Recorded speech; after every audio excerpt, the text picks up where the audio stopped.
वक्रतुंड महाकाय सूर्यकोटि समप्रभः निर्विघ्नं कुरु मे देव सर्वकार्येषु सर्वदा निर्विघ्नं कुरु मे देव सर्वकार्येषु सर्वदा। भक्त प्रल्हाद आपल्या मित्रांना सांगतो,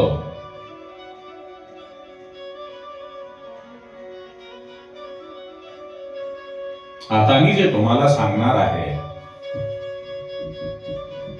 ते ज्ञान जे आहे ते मला दुसरे कोणीही सांगितले नसून मी माझ्या आईच्या गर्भामध्ये असताना माझे वडील हिरण्यकश्यपू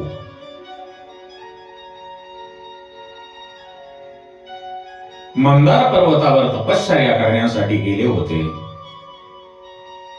तेव्हा इंद्राने दानवावर चढाई करून युद्ध केले आणि त्या युद्धामध्ये इंद्राचा विजय झाला। तेव्हा देवांचा जो राजा इंद्र आहे त्याने माझ्या आईला कैद करून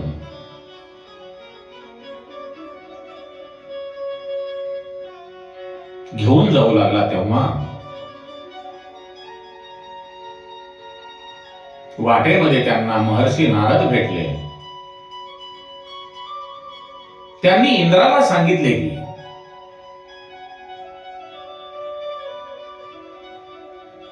कयाधूला सोडून दे।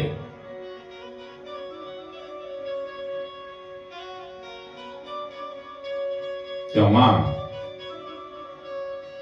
इंद्राने कयाधूला सोडून दिल्यानंतर नारद मुनी प्रल्हादांची आई कयाधूला आपल्या आश्रमामध्ये नेले। त्यावेळेला मी आईच्या गर्भावस्थेमध्ये असताना नारदांच्या आश्रमामध्ये जे भजन कीर्तन होत होते त्या सर्व कीर्तनाचा आनंद मी आईच्या गर्भामध्ये असताना घेत होतो। माझी आई झोपत असे परंतु मी त्या कथा कीर्तनाचा आनंद घेत असे। किती भाग्य आहे, काय ती गाढ भक्ती आहे। आजकाल मंडळी कथेसाठी कीर्तनासाठी येतात, परंतु कीर्तनामध्ये आल्याच्या नंतर त्यांना झोप लागते, आळस येतो। त्याचे कारण कथा कीर्तनामध्ये विघ्न आणणे हे निद्रा देवीचे काम आहे। कुंभकर्णाच्या मृत्यूनंतर निद्रा देवी निराधार झाली। ती मर्यादा पुरुषोत्तम भगवान श्री रामचंद्राकडे आली आणि तिने विचारले की हे भगवान, मी आता कोणाचा आश्रय घेऊ? तेव्हा श्रीरामांनी तिला विचारले की तुला कोठे राहावयाचे आहे? तेव्हा निद्रादेवी म्हणते, जेथे तुमचे गुणगान कीर्तन होत असेल तेथे माझे मी आसन मांडीन। कथा कीर्तनातील निद्रा देवीच्या उपस्थितीमुळे तेथे उपस्थित असलेले श्रोते निद्रा देवीच्या अधीन असतात। एकदा मीराबाई श्रीकृष्ण मंदिरामध्ये भक्ताबरोबर कीर्तन करत होती। तिच्या कीर्तनातील ताल चुकत होता।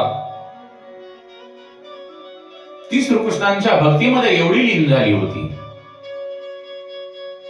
तेव्हा तिला दुसऱ्या दिवशी श्रोता म्हणतो, हे मीराबाई, तुमच्या गाण्यामध्ये जो तुमचा ताल होता तो चुकत होता, तेव्हा मीराबाई म्हणते, भगवंताच्या भक्तीमध्ये तालाची गरज नाही, प्रेमाची गरज आहे. परमेश्वर हा भावाचा भुकेला आहे, प्रेमाचा भुकेला आहे, तालाचा भुकेला नाही.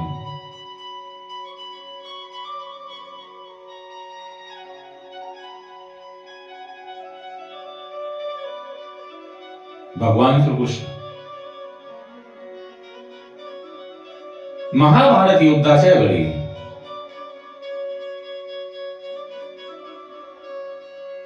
अर्जुनाला गीता उपदेश करत असताना त्यांच्या विश्वरूपाचा अर्जुनाला साक्षात्कार घडवतात.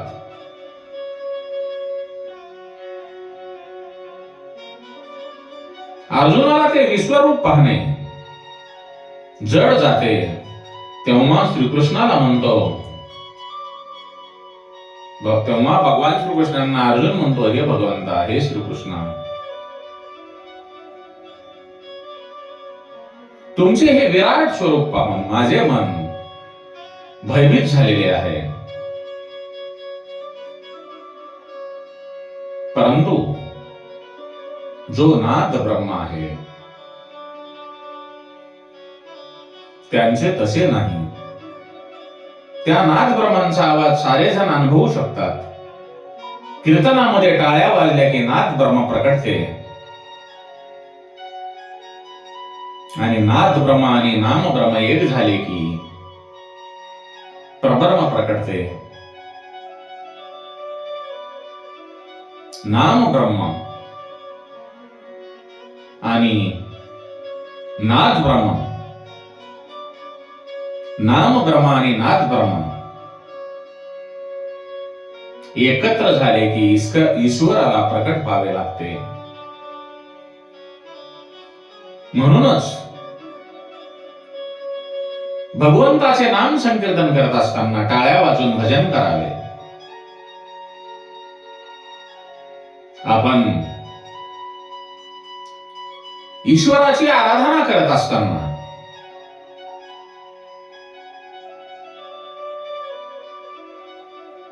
ईश्वर भगवंत आपल्याला न्याहळत असतात. त्यामुळे आपण प्रेमाने भगवंत भक्ती करावयास पाहिजे.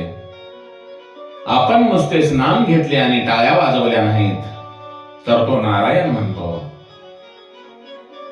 अरे या मनुष्याला पशु केले असते तर बरे झाले असते. याला 2 हात आपण उगाच दिलेले आहेत. आता याला पुढच्या जन्मामध्ये 2 हात देण्याऐवजी 4 पायच देऊ. म्हणून प्रल्हादाने आपल्या मित्रांना सांगितले, मित्रांनो, कीर्तन करा, टाळ्या वाजवा, प्रेमाने भजन करा. हरे राम राम राम हरे हरे, हरे कृष्ण कृष्ण कृष्ण हरे हरे. बाबांनो, दान करून जे मिळत नाही, तप करून जे प्राप्त होत नाही, शौर्य बलाची शक्ती दाखवून सुद्धा जे प्राप्त होत नाही आणि व्रतानेही जे फळत नाही, ते केवळ भगवंताच्या निष्काम भक्तीने, प्रेम भक्तीने प्राप्त होते. या निष्काम प्रेमाने ईश्वराची, भगवंताची प्राप्ती होते. म्हणूनच लहान बालकावर संस्कार घडवून माता पित्यांनी त्यांना भगवंत भक्तीकडे वळवले पाहिजे. ईश्वराचे नाम हे आनंदाने घ्यावे, प्रेमाने घ्यावे, प्रेमाने भक्ती करावी. भक्त प्रल्हादांनी नाम संकीर्तन सुरू केले. हरे राम राम राम हरे हरे, हरे कृष्ण कृष्ण कृष्ण हरे हरे. आणि या भगवंताच्या नाम संकीर्तनाचा, भजनाचा आनंद भक्त प्रल्हादाच्या मुखातून ज्या वेळेला निघू लागतो त्यावेळेला प्रल्हादाचे मित्र हे आनंदाने डोलू लागले आणि त्यांचे सर्व मित्र नाम संकीर्तनामध्ये तल्लीन होऊन साऱ्यांच्या मय श्रीकृष्णमय झाले. इतक्यात हिरण्यकशिपूचे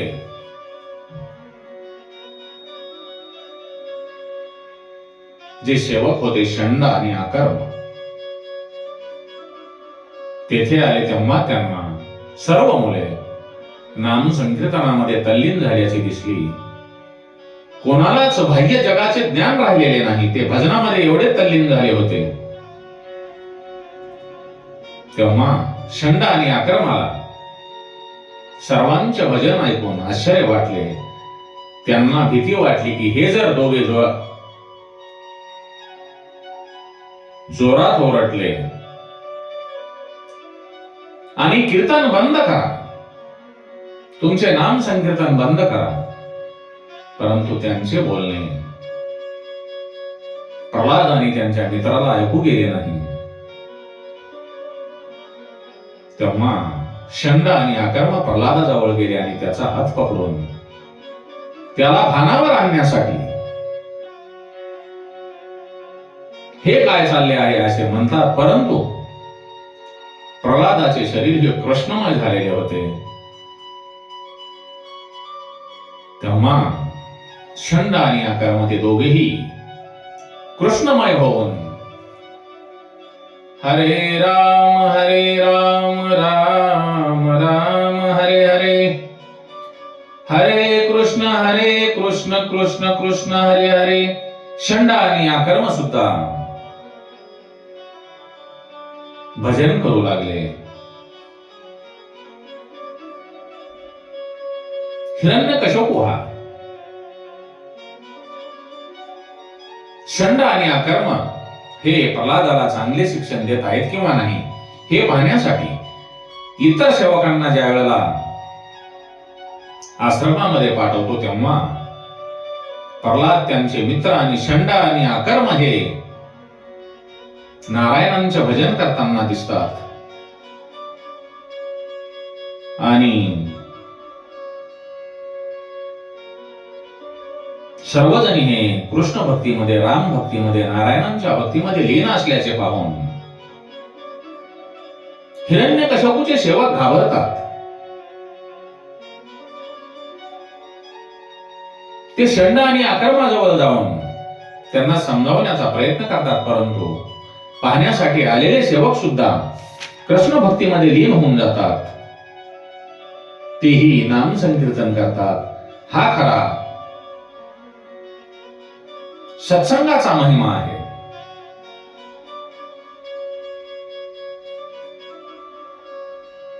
तेव्हा हिरण्यकशिपूला ज्या वेळेला ही गोष्ट कळते तो एकदम क्रोधाने लाल होतो आणि आपलाच पुत्र आपल्या शत्रूच्या प्रेमामध्ये वेडा झालेला आहे. तो त्यालाच ईश्वर मानतो, त्याचे भजन करतो, त्याचे कीर्तन करतो आणि आपल्या बरोबर इतरांना सुद्धा त्यांच्या भक्तीमध्ये लीन करतो. हे पाहून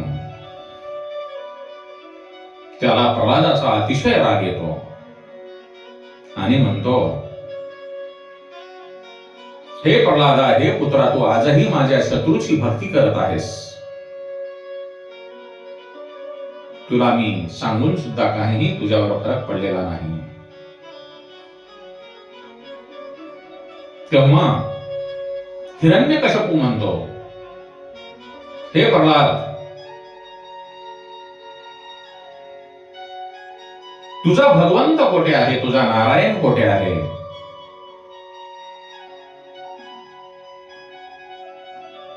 तेव्हा सांगतो. तेव्हा प्रल्हाद म्हणतो, हे पिताश्री, भगवान श्री हरी नारायण सर्वत्र आहेत.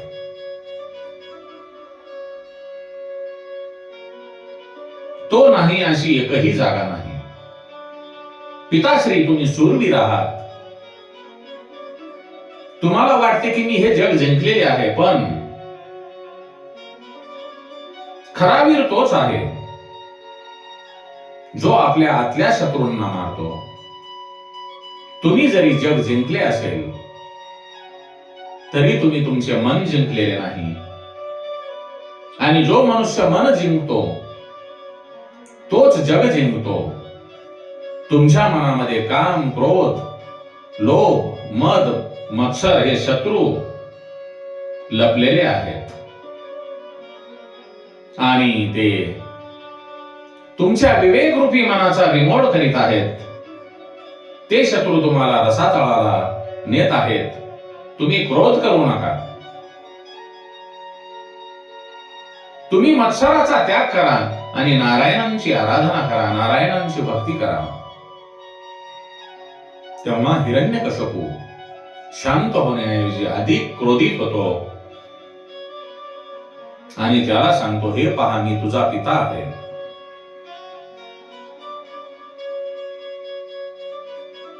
तू माझा मुलगा आहेस.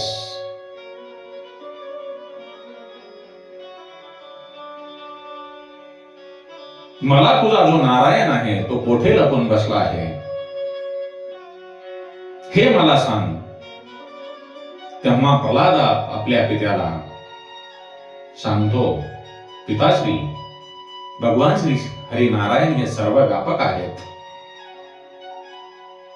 तो जसा माझ्यामध्ये आहे तसाच तो तुमच्यामध्येही आहे. तेव्हा हिरण्यकश्यपू प्रल्हादाला म्हणतो, जर तुझा नारायण सर्व व्यापक आहे तर तू माझ्या बरोबर चल.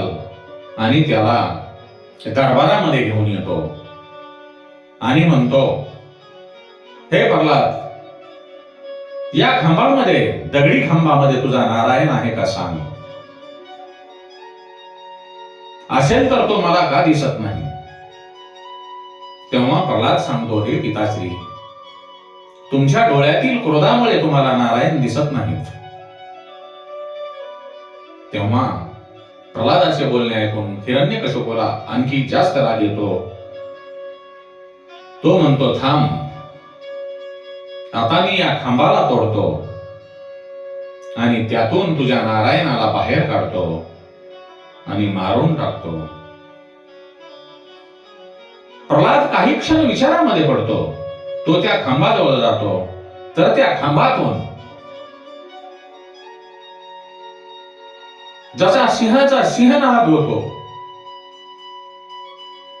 सिंह जसा डरकाळी फोडतो, जसा गुर्र गुर्र करतो असा आवाज येतो. प्रल्हाद त्या खांबातील नारायणांना साथ घालतो, विनवणी करतो. प्रल्हादाचे हे बोलणे ऐकून, वागणे पाहून हिरण्यकश्यपू क्रोधाने पेटून उठतो. तो म्हणतो,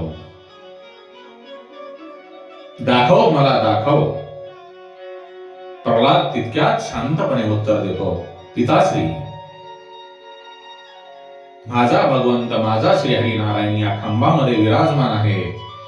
तो तुम्हाला दिसेल.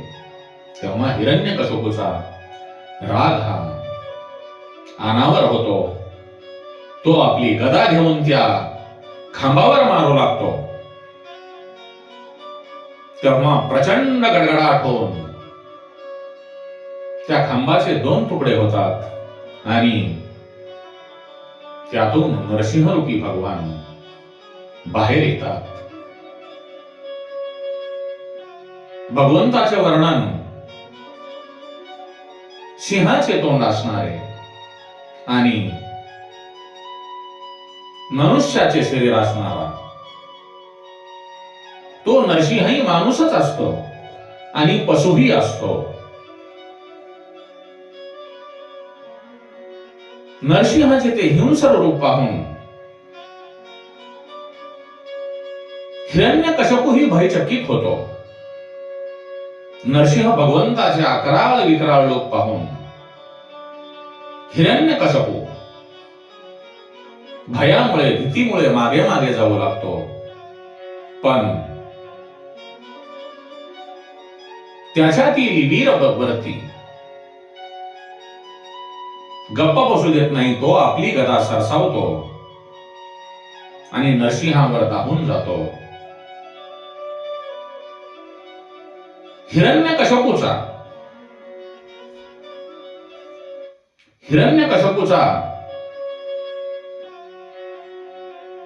केविलवाणा पाहून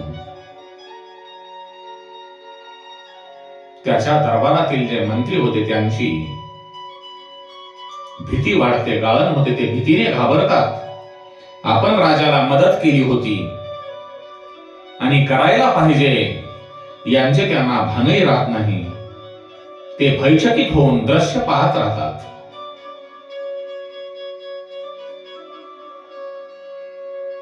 हिरण्यकशिपू परत एकदा आपली गदा भगवंतावर भिरकावून चाल करून नरसिंह भगवंतांना मारण्याचा प्रयत्न करतो. तेव्हा कालाचे काल महाकाल नरसिंह रूपी भगवान हिरण्यकशिपूला अलगद उचलून लेकराला उचलल्यासारखे अलगद उचलतात. तो दिवसही नसतो, ती रात्रही नसते. सूर्य अस्ताला जात असतो, ती संध्याकाळही नसते. भगवान नरसिंह हिरण्यकशिपूला उचलून त्या राज दरबाराच्या दारात हिरण्यकशिपूला घेऊन येतात आणि त्या दाराच्या उंबरठ्यावर बसतात. ते घरही नसते आणि घराबाहेरही नसतात. तेव्हा भगवान नरसिंह हे हिरण्यकशिपूला आपल्या मांडीवर घेतात आणि त्यांचे पोट आपल्या नखाने फाडतो. त्या नरसिंह रूपी भगवंताची नखे शस्त्र नसतात. ती नखे जडही नाहीत आणि चेतनही नाहीत. ब्रह्मदेवाने दिलेल्या वरदानाचे पालन करूनच नरसिंह रूपी भगवान श्री हरिनारायण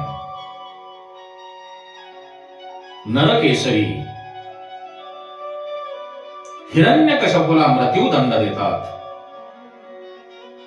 आपण नेहमी म्हणत असतो, देव तारी त्याला कोण मारी.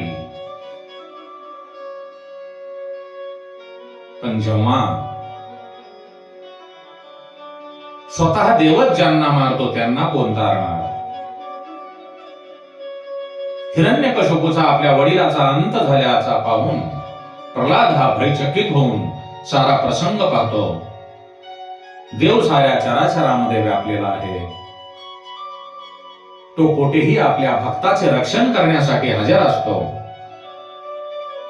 भगवान नरसिंह नारायणांचे रूप घेऊन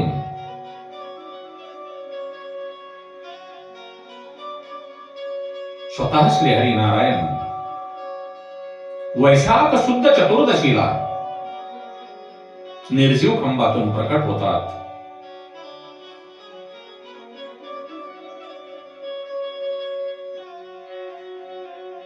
म्हणून आपण भगवंताची भक्ती करा, भगवंताच्या प्रेमाकडे वळा. देव आपला पाठीराखा आहे. ज्यांनी आपल्याला जन्माला घातलेले आहे तोच आपले रक्षण करणारा आहे. प्रपंच करा करून, परंतु परमार्थ करून प्रपंच करा. परंतु आपण चार माणसांनी उचलून राम नाम सत्य आहे असे म्हणण्याची वेळ येते, तरी पण आपण आपल्या प्रपंचामध्येच गुरफून राहत आहोत. हे चुकीचे आहे. म्हणून भगवंताचे भजन करा, नाम संकीर्तन करा. या कलियुगामध्ये फक्त नाम संकीर्तन करणे सुलभ आहे. श्री राम जय जय राम. हरे राम राम राम हरे हरे. हरे कृष्ण कृष्ण कृष्ण हरे हरे. हरे राम राम राम हरे हरे.